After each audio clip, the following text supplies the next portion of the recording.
Hello students, welcome back. आज हम chapter 7 coordinate geometry का अध्ययन करेंगे, जिसमें 3 एक्सरसाइज है। एक्सरसाइज 7.1 डिस्टेंस फार्मूला अर्थात दूरी सूत्र, एक्सरसाइज 7.2 सेक्शन फार्मूला अर्थात विभाजन सूत्र और एक्सरसाइज 7.3 एरिया ऑफ ट्राइंगल अर्थात त्रिभुज के क्षेत्रफल से संबंधित है। एक्सरसाइज 7.1 में जाने से पहले हम introduction to coordinate French mathematician Rene Descartes को फादर ऑफ कोऑर्डिनेट्स जाना जाता है। कोऑर्डिनेट ज्योमेट्री में जो प्लेन होता है उसे हम कार्टेशियन प्लेन कहते हैं और इसमें जो हॉरिजेंटल लाइन खींचा जाता है उसे एक्स एक्सिस, जबकि वर्टिकल लाइन को हम वाई एक्सिस कहते हैं। और ये दोनों लाइन एक दूसरे को जहां इंटरसेक्ट करते हैं उसे हम ओरिजिन कहते हैं। तो एक्स एक्सिस को हम ओ एक्स तथा वाई एक्सिस को हम ओ वाई से रिप्रेजेंट करते हैं। अगर हम इस कार्टेशियन प्लेन में किसी पॉइंट P को ले तो P का कोऑर्डिनेट ज्ञात करने के लिए हमें P से एक परपेंडिकुलर PM ड्रॉ करते हैं। तो इसका जो कोऑर्डिनेट जो होगा, जो y एक्सिस से जो डिस्टेंस होता है जैसे OM, वो मेरा x कोऑर्डिनेट कहलाता है, जिसे हम एब्सिसा अर्थात भुज भी कहते हैं। जबकि x एक्सिस से जो डिस्टेंस होता है उसे हम y कोऑर्डिनेट कहते हैं, जिसे हम ऑर्डिनेट भी कहते हैं। इस प्रकार इस P का जो कोऑर्डिनेट होगा उसे हम x y से रिप्रेजेंट करेंगे। इसी प्रकार अगर किसी x एक्सिस पर अब हमारा कोई पॉइंट है तो उस x एक्सिस में रखे पॉइंट का कोऑर्डिनेट जो होगा हमारा x और 0 होगा। जबकि y एक्सिस पर कोई पॉइंट अगर लाइज करता है तो उसका कोऑर्डिनेट मेरा क्या होगा, 0 और y होगा। जबकि ओरिजिन का जो कोऑर्डिनेट होता है वो हमेशा 0 और 0 लिया जाता है। तो इसके एक्सरसाइज 7.1 में हम डिस्टेंस फार्मूला का अध्ययन करेंगे। डिस्टेंस फार्मूला को हम दूरी सूत्र भी कहते हैं। अगर हम किसी कार्टेशियन प्लेन में दो एक्सेस OX और OY खींचे और यहाँ पर हम दो पॉइंट P और Q ले, जिसका कोऑर्डिनेट अर्थात नियामक x1 और y1 हो, जबकि Q का कोऑर्डिनेट x2 और y2 हो, तो P और Q के बीच का जो डिस्टेंस होगा उसका जो फॉर्मूला होता है PQ is equal to under root x2 minus x1 का whole square plus y2 minus y1 का होल स्क्वायर। ये एग्जाम में इसे प्रूफ करने नहीं आता है, इसलिए हम यहाँ इसे प्रूफ नहीं करेंगे। किंतु अगर किसी भी कार्टेशियन प्लेन में अगर दो पॉइंट दिया गया है जिसका कोऑर्डिनेट पहला x1 y1 और दूसरा x2 y2 है, तो उसका जो डिस्टेंस होगा वो x2 माइनस x1 का whole square plus y2 minus y1 का होल स्क्वायर का स्क्वायर रूट होता है। इसी के आधार पर हम एक्सरसाइज 7.1 के क्वेश्चन को सॉल्व करेंगे। आइए हम इसके क्वेश्चन 1 को सॉल्व करते हैं। इसके एक्सरसाइज 7.1 के क्वेश्चन 1 में 3 पार्ट्स है, जिसमें हमें find the distance between the following pair of points निकालना है। और जिसका पहले पार्ट में जो पॉइंट्स दिया गया है वो है 2, 3 और दूसरा पॉइंट जो दिया गया है 4, 1 दिया गया है। इसे सॉल्व करने के लिए सबसे पहले हम दिए गए पॉइंट्स को किसी भी अल्फाबेट जैसे A या B से डिनोट कर सकते हैं। माना A जो है 2, 3 तथा B जो है 4, 1 को रिप्रेजेंट करता है। तो यहां हम देखते हैं जो x1 है वो आपका 2 के इक्वल है और y1 जो है आपका 3 के इक्वल है। जबकि B पॉइंट में x2 जो होगा वो आपके 4 के इक्वल हो जाएगा और y2 जो हो जाएगा आपके 1 के इक्वल हो जाएगा। तो अब इन दोनों के बीच का डिस्टेंस को हम लोग क्या बोलेंगे, AB बोल सकते हैं। तो AB के लिए जो हमारा फार्मूला था डिस्टेंस फार्मूला, उस डिस्टेंस फार्मूला को अप्लाई करेंगे तो वो हो जाएगा आपका x2 माइनस x1 का whole square plus y2 minus y1 का होल स्क्वायर। तो हमने यहाँ x2 जो माना है वो क्या है, 4 है। 4 में से x1 यानी 2 को माइनस करेंगे तो 4 माइनस 2 का स्क्वायर प्लस y2 जो माना है हमने 1, जबकि y1 जो माना है वो 3, तो 1 माइनस 3 का होल स्क्वायर लिखेंगे। 4 माइनस 2 अर्थात ये हो गया 2 का स्क्वायर प्लस 1 माइनस 3 ये हो जाएगा -2 का स्क्वायर। 2 का स्क्वायर आपका 4 आएगा और -2 का स्क्वायर भी आपका 4 आएगा। तो 4 और 4 का जो ऐड करने पर सम आएगा वो आएगा √8, जिसे सॉल्व करने पर आपका आएगा 2√2। और डिस्टेंस को हम हमेशा यूनिट में ही लिखेंगे, इसलिए जो ए बी का जो डिस्टेंस हुआ वो 2√2 यूनिट होगा। इसी प्रकार आप इसके सेकेंड पार्ट को स्वयं सॉल्व कर सकते हैं। अब हम इसके थर्ड पार्ट को सॉल्व करेंगे। इस थर्ड पार्ट का क्वेश्चन है ए बी और -a और b जो दो पॉइंट दिए गए हैं उनके बीच का डिस्टेंस फाइंड आउट करना है। तो इसे निकालने के लिए हम दिए गए पॉइंट को a और b मान लेते हैं। माना a जो है ab और b जो है -a और -b को रिप्रेजेंट करता है। तो यहाँ x1 इज इक्वल टू हो गया a और y1 इज इक्वल टू क्या होगा b, जबकि x2 is equal to -a and y2 is equal to क्या होगा -b। अब इन दोनों के बीच का जो डिस्टेंस होगा वो कहलाएगा ab। अब ए बी डिस्टेंस फार्मूला को अप्लाई करने से निकलेगा। तो डिस्टेंस फार्मूला जो होता है वो x2 माइनस x1 का whole square plus y2 minus y1 का होल स्क्वायर। अब x2 का वैल्यू पुट करते हैं तो ये आएगा -a माइनस x1 का वैल्यू जो होगा वो -a, तो ये -a का होल स्क्वायर प्लस y2 का जो वैल्यू होगा इसी प्रकार -b माइनस y1 का वैल्यू है b, तो इसे लिख सकते हैं -b का होल स्क्वायर, जिसे ऐड करने पर यह आएगा माइनस माइनस प्लस -2a का square plus minus minus plus, तो ये भी हो जाएगा -2b का स्क्वायर, जिसे और सॉल्व करने पर यह आएगा 2 2 जा 4a स्क्वायर प्लस 2 2 जा 4b स्क्वायर। इसमें से हम लोग 4 कॉमन ले सकते हैं, तो ये आ जाएगा आपका 4 into a square plus b square का स्क्वायर रूट।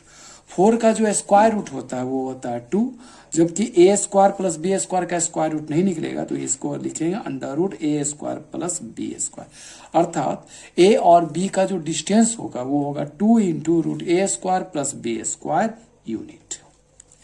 अब हम इसके क्वेश्चन नंबर 3 को सॉल्व करेंगे। इसके क्वेश्चन नंबर 3 में 3 पॉइंट्स 1, 5, 2, 3 और -2 -11 दिए गए हैं, और इसे हमें दिखाना है कि ये तीनों पॉइंट्स कोलिनियर है या नहीं, अर्थात समरेख है या नहीं। तो इसे दिखाने के लिए सबसे पहले हम दिए गए पॉइंट्स को a, b तथा c से रिप्रेजेंट करेंगे। इसे सॉल्व करने के लिए सबसे पहले हम a b, फिर उसके बाद bc और फिर उसके बाद AC फाइंड आउट करेंगे। अर्थात हम AB का डिस्टेंस, BC का डिस्टेंस और AC का डिस्टेंस निकालेंगे। अगर दिए गए तीनों डिस्टेंस में से अगर 2 का डिस्टेंस किसी थर्ड के डिस्टेंस के इक्वल आता है तो दिया गया पॉइंट्स कोलिनियर कहलाएगा, अदरवाइज जो दिया गया पॉइंट्स जो होगा वो कोलिनियर नहीं कहलाएगा। तो हम इस क्वेश्चन को सॉल्व करने के लिए सबसे पहले AB, फिर BC और फिर AC का डिस्टेंस मालूम करेंगे। इसके लिए हम AB निकालते हैं। तो AB के लिए सबसे पहले डिस्टेंस फार्मूला लिखेंगे, तो वो जो फार्मूला होता है वो होता है x2 माइनस x1 का whole square plus y2 minus y1 का होल स्क्वायर। अगर हम AB का डिस्टेंस निकाले तो हम किसी को भी x1 y1 और किसी को भी x2 y2 मान सकते हैं। अगर हम AB निकाल रहे तो x1 y1 1 और 5 होगा और x2 y2 2 3 होगा। अगर हम BA निकाल रहे हैं तो x1 y1 2 3 होगा और x2 y2 1 5 होगा। तो हम यहाँ AB निकाल रहे हैं तो x1 y1 1 5 और x2 y2 2 और 3 रेस्पेक्टिवली होगा। तो हम इसमें वैल्यू पुट करते हैं, तो x2 मेरा किसके इक्वल हो गया, आपका 2 के इक्वल होगा, जबकि x1 जो होगा आपका 1 के इक्वल होगा। तो 2 माइनस 1 का स्क्वायर प्लस y2 इसी प्रकार 3 के इक्वल होगा और y1 जो होगा आपका 5 के इक्वल होगा। 2 में से 1 माइनस करने पर आपका 1 का स्क्वायर आएगा प्लस 3 में से 5 माइनस करने पर ये -2 के स्क्वायर के बराबर आएगा। 1 का स्क्वायर 1 होगा, जबकि -2 का स्क्वायर आपका 4 आएगा, जिसे सॉल्व करने पर ये आएगा √5 यूनिट। अब उसी प्रकार हम BC का वैल्यू निकालेंगे, तो BC is equal to x2 जो होगा मेरा -2 होगा, x2 जो होगा वो मेरा -2 होगा, जबकि x1 जो होगा वो क्या होगा 2। तो हम लिख सकते हैं -2 का होल स्क्वायर प्लस उसी प्रकार जो y2 जो होगा वो मेरा -11 होगा और y1 जो क्या होगा मेरा 3 होगा। तो हम लोग लिख सकते हैं -11 -3 का होल स्क्वायर। इसे सॉल्व करने पर मेरा आएगा -4 का स्क्वायर प्लस -14 का स्क्वायर। माइनस जो 4 का जो स्क्वायर होगा वो आपका 16 होगा, जबकि -14 का जो स्क्वायर होगा वो आएगा आपका 196, जिसे ऐड करने पर ये आपका आएगा 6 6 12 9 1 10 11 और ये 212 square root of 212 unit.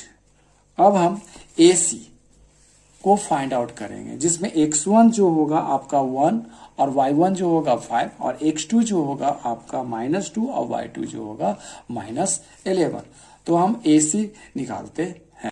Distance of AC के लिए फिर हम वही फार्मूला अप्लाई करेंगे। तो इसके लिए हम -2 से -1 को घटाएंगे और उसका स्क्वायर लिखेंगे प्लस -11 से -5 को माइनस करेंगे और उसका स्क्वायर लिखेंगे। -2 और -1 को ऐड करने पर ये आएगा -3 का स्क्वायर प्लस -11 में से -5 को ऐड करने पर ये आएगा -16 का स्क्वायर। अब -3 का स्क्वायर जो होगा आपका 9 के बराबर होगा, जबकि -16 का जो स्क्वायर होगा वो आपका 256 के इक्वल होगा, जिसे ऐड करने पर ये आएगा आपका स्क्वायर रूट ऑफ 265। अब हम देखते हैं कि AB का जो वैल्यू आया वो √5 के इक्वल आया, जबकि BC का जो वैल्यू आया वो आपका √212 के इक्वल आया और AC का जो वैल्यू आया √265 के इक्वल आया। तो अगर हम AB और BC को ऐड करें तो हम पाते हैं कि since AB plus BC is not equal to क्या आता है AC के इक्वल आता है। So the given points are not collinear, अर्थात जो दिए गए पॉइंट्स है वो समरेखी नहीं है। You can take the screenshot of this sheet. इसके फोर्थ पार्ट में हमें 3 पॉइंट दिए गए और हमें दिखाना है कि वो आइसोसेलेस ट्राइंगल के वर्टिसेस है या नहीं। तो इसे सॉल्व करने के लिए हम एक ट्राइंगल बनाते हैं और इसके वर्टेक्स को A, B तथा C से रिप्रेजेंट करते हैं, जिसमें A का जो कोऑर्डिनेट है वो हुआ आपका 5 एंड -2, B का जो कोऑर्डिनेट लेते हैं वो 6 एंड 4 हुआ और C का जो कोऑर्डिनेट है वो 7 और -2 है। इसे सॉल्व करने के लिए सबसे पहले हम AB, BC और AC का डिस्टेंस मालूम करेंगे। अगर इनमें से कि वही 2 साइड्स अगर इक्वल आता है तो वो आइसोसेलेस ट्राइंगल होगा, अदरवाइज ये आइसोसेलेस ट्राइंगल नहीं होगा। तो चलिए हम सबसे पहले AB का वैल्यू निकालते हैं। तो AB इज इक्वल टू क्या होगा, इसके लिए हम लोग डिस्टेंस फार्मूला को राइट डाउन करेंगे। तो ये आया आपका x2 माइनस x1 का whole square plus y2 minus y1 का होल स्क्वायर। तो अगर A में के पॉइंट को अगर हम x1 माने तो होगा x1 5 के इक्वल और y1 को हम क्या मानेंगे -2। उसी प्रकार B के पॉइंट को अगर x2 y2 से रिप्रेजेंट करें तो x2 जो होगा वो 6 के इक्वल होगा, जबकि y2 जो होगा वो 4 के इक्वल होगा। तो हम लिखते हैं इसे x2 जो हुआ 6 माइनस x1 जो होगा वो 5, तो 6 माइनस 5 का स्क्वायर प्लस उसी प्रकार y2 जो होगा वो 4 के इक्वल होगा और y1 जो होगा वो -2 के इक्वल हो। तो माइनस और माइनस मिलकर क्या हो जाएगा प्लस, यानी 4 + 2 का होल स्क्वायर। 6 में से 5 माइनस करने पर वो आएगा 1 का स्क्वायर क्या होगा 1 के इक्वल आएगा, जबकि 4 और 2 को ऐड करने पर 6 आएगा और 6 का स्क्वायर क्या होगा 36, जिसे ऐड करने पर ये आएगा स्क्वायर रूट ऑफ 37 यूनिट। उसी प्रकार अब हम BC को फाइंड आउट करेंगे। तो BC का जो पॉइंट है में B जो है 6 और 4 को रिप्रेजेंट करता है, जबकि C जो है 7 और -2 को रिप्रेजेंट करता है। इसलिए इसे हम x1 y1 मान लेते हैं और इसे x2 और y2 मानते हैं। तो BC के लिए भी जो डिस्टेंस निकालेंगे वो क्या होगा, 7 में से किसे माइनस करना पड़ेगा, 6 को, 7 माइनस 6 का होल स्क्वायर प्लस -2 में से हम 4 को माइनस करें तो -2 - 4 का होल स्क्वायर। अब 7 - 6 का जो इसमें से 7 - 6 का होल स्क्वायर मतलब क्या होगा, 1 का स्क्वायर, और -2 - 4 का जो स्क्वायर होगा वो -6 के स्क्वायर के इक्वल होगा, जिसे सॉल्व करने पर ही आएगा 1 का स्क्वायर 1 और -6 का स्क्वायर जो होगा वो 36 के इक्वल आएगा, जिसे ऐड करने पर ये भी आएगा आपका स्क्वायर रूट ऑफ 37 यूनिट के इक्वल होगा। अब हम AC को फाइंड आउट करेंगे। तो AC के लिए जो पॉइंट्स होगा वो x1 जो होगा वो 5 के इक्वल और x2 y1 जो होगा वो -2 के इक्वल होगा। उसी प्रकार x2 जो होगा वो 7 के इक्वल और y2 जो होगा वो -2 के इक्वल होगा। तो हम 7 में से माइनस करेंगे 5 को और -2 में माइनस करेंगे हम -2 को, तो माइनस माइनस क्या हो जाएगा, +2 का स्क्वायर। उसी प्रकार 7 में से 5 को माइनस करने पर ही आएगा 2 का स्क्वायर प्लस -2 में से अगर 2 को ऐड करते तो ये आ जाएगा 0 का स्क्वायर, तो ये आपका हो जाएगा 4 का स्क्वायर रूट, यानी ये आ जाएगा आपका 2 यूनिट के इक्वल। तो हम देखते हैं कि AB का जो वैल्यू है वो √37 के यूनिट के बराबर आया, जबकि BC का जो वैल्यू है √37 के यूनिट के बराबर आया और AC का वैल्यू 2 यूनिट के बराबर आया। तो हम लिख सकते हैं since AB is equal to क्या है, BC is equal to square root 37 unit, so the given points are the vertices of isosceles triangle, अर्थात दिए गए बिंदु एक समद्विबाहु त्रिभुज के शीर्ष को रिप्रेजेंट करते हैं। अगर हमारा वीडियो आपको हेल्पफुल यूजफुल लगा तो आप मेरे चैनल को सब्सक्राइब करें और हमारे वीडियो को लाइक और शेयर करें। Thank you.